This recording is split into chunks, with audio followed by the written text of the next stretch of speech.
Tai au manuia mai lau Samoa Entertainment TV ia pia. E lua pasi mataavale tangata taito tasi le na mamoli mai ai lei fonga. A se vaenga le fiu anga salia panga i le fiu ngal pale mia. La uli al mali to plata i vau le wate plata i vau forsi Schmidt. O le i fonga na fatino ilu mama oto le malo il fol tai au sengi ana le lao le sfrei le luata si okuso. Na mai ta wina le na o matai ali i len awai mai. Sa malanga mai e fo i matina e lata il selau. I la tau na ile malai i matangi ala lua. Mai ta wina le tasi lua pe tolu tapa au. O le fiu anga salia panga le na pulo lo i e tonga. E au fia i male tapa au le aingo le li salia panga o lo tua ia. I lo na fai o le folofolanga whana o le pale mia. Pe a o atu lo la tau nuu. Pe tai. O le fionga lava le pale mia, sunga lau le mali e toa na ia susu e ese i e tonga, mai le toa ono tapa au na pulo lo le tai au le so. Ma wha auru fale ai le mota o le ofisa o le malo. O ofisanga inga, ma le file mu le vao le nuu, ma le taitai o le malo, le tai au na le lana avatu ai le tua lalo. A le fionga le pale mia, mo le toe fo i fanua. Ma oe ave se fautuanga i le sunga le tuile epasa i lele malia lenga oi, e fai se fa le lenga. Wata watu fo el palmia ia salia panga. Le avatu la na lango e o atuai i le taimi o le whaale lenga pe atu sai. Le mta upu le i le i fonga ma le whaale lenga. O lo atangi ai le vaelua ina o le nu o salia panga. E iei a inga o lo lato lango i le whaipule o le itu malo. Le sunga atu i le epa. A iei fo i isi o lo lato lango ina. Le pale mia o le taimi nei. Le sunga i lau le almali e toa. Mātangia i le tau fia i leo i le taimi nei o se ali i sale panga i tua inga o lona whanaina o le pālemia pe a o atu ilo lato nu. O le asta mua se te malu o no e vala a waile li ile na il whaam sinonga i muli nuu. Inisi o tala wale sau whanga mai le fautasi o le tolo tamauli le fiu anga sale lo longa i le tu unga wa o le mesina a Samoa o luono. Sau noal kapteni le fiu ngā pauli a pelu le lua ina ua tātou whisilingia.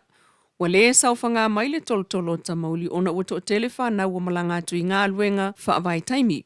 Ile ma le ua telefo i whaalawelawe whai, ma le ngā luenga o le olo le atua le olo o whaia, i le taimi tonu o tāpenanga, mo le tauwanga o fautasi le masina whau.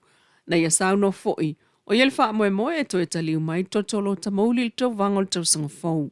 O le fautasi o tamauli, le asa tāpua ia le tele o tangata mai salafa i le taimi o tu unga o le sisinga fu alua o luono le ana tūlanga tolu i na ua ave le fautasi na alo e leo le manu malo. O le fionga seve au ngā saina tomi whetalainga, le whatono le Samoa First Union le ana taitai le au malanga atu i fono o whaia i Vanuatu. O le fono a sui mai Trade and Workers Unions i lo tato i tūlangi nei le Pasifika, talu mai le amatanga o vai asola nei. O le aunga o le wha asoa lea, mamata i tū wha whita auli o whianga iei matangata whaingaringa wha vai taimi o le Pasifika i New Zealand, ma le Labour Mobility po le Palmi Australia, Pacific Australia Labour Mobility Schemes. Ma taitai e le fono wha atonu o Uni o le Pasifika, le picture po le Pacific Islands Council of Trade Unions. Maza awai au ti ele sui o le talamua media i Samoa le sunga langi Keresoma i se vaenga o le fono. Mai ali po tia e iei tangata sa ngā lulua i New Zealand ma au se talia. O isi wola tau wha o ngā le fontanga le e tau atu iei wha whita au li tupu i whale whai ngā ruenga. E iei mamata upu fau wha toa wha alongo le iei o tai o iuni o tangata whai ngā ruenga. E pe o le ono minute e ta ele ai sa maasani o na o le tolu. Ai na ono minute ina ua vatu le wha seha i le pulenga le company. O le isi mta upo le wha o ni mamata ngā wha sanga i tamaita i taimi o ngā luenga. Na tāpuni ai Lacey Company pe tai ua toe tatala i Lacey ngoa ma toe lau mai fo i tangata atu le Pasifika mai manatu taita o iuni o tangata whai ngā luenga o tu ai ngā mionga ia o le soli tu la fono. Vanga nai au whai ngā luenga atu i Samoa le lei tāpenanga e pe o se vaenga to tele ai filia tu taita i le fono. Ona toe fo i lea o nā taita i e wha aso atu i ala tau vaenga. Sauno ai le whaatono le Samoa Workers Union le fionga seve o ngā China o aumalanga vai avatu i Samoa e whai ala tau whaatalanoanga o le itu ua le tunu. Whaapena fo i ona whailo na sao. I le tā ua o le avea ai masui le Workers Union i au se tālia. Nā te tau atu i au whai ngā ruenga ma le tā ua o le malanga ai ma le ingoa o Samoa, ai ia mana tua fo le mafo anga o le tuua o ainga e pe ona li putia mai le sunga langi o le Talamoa Media i Vanuatu i le taimi nei o sunga fono.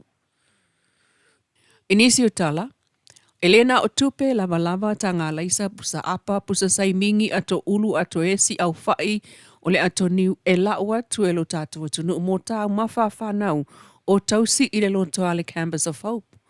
O lo whaafa ato anga fo i le lotoa fuala au tāu mawhamata, ma fuala au whaisua e pe o lau pele o mue ngā lo sa salapa o esi o ulu o fai maukeni i sala elu mala au wha manongi kuka. Ai, o lo o misi lava ka pisi saina, ona o le whainga tāona wha au laola matausi.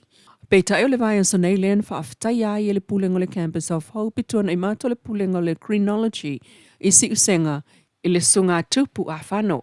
Ina ua alolofa atu i ato ka pisi saina mo tāu mawha le siri le fitu se fulu whanau o lo no whai lo toa. O whanau nei o lo whaatali le whai ungo o la tom ta upu tau whamsinonga e au fia ima whanau o le to e mana o mia i a inga ma le vaenga o tu la fo ina.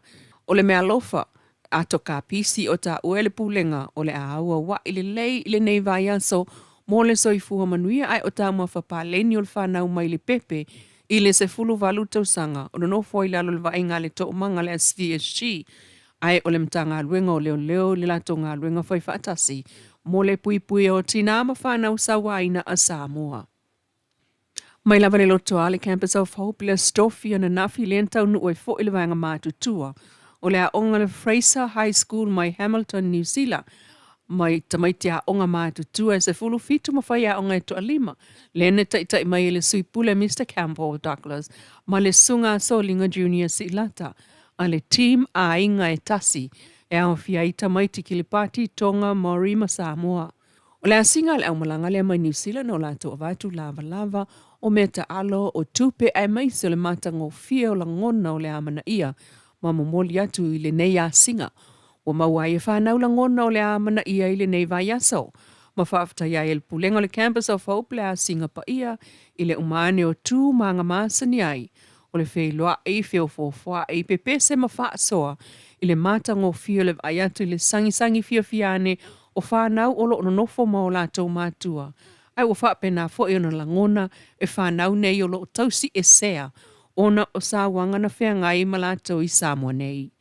Tala nao dai au lau Samoa Entertainment TV mai a pia tulilo mai tala i o vai whanua i le fiafia nanei.